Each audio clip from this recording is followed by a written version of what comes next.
morning, guys. Welcome to episode 19 of how we build a 5-story building.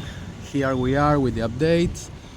Last episode I showed you how we were placing this metal deck for the third floor, and during this couple of weeks that we passed, we erect the walls.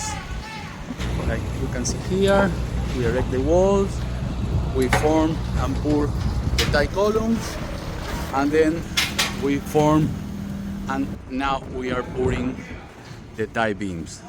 These tie beams are the last part of the third floor.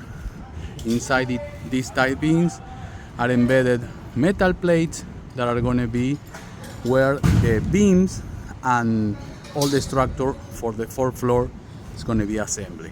So next time that I show you a video, you're going to see how we're putting the columns and the tie beam to support or to be the framing of the fourth floor. We are almost getting to the top. It's a 5-floor building, so please subscribe to the channel, hit the notification bell, the like button for more updates on how we build a 5-story building, and thanks for watching.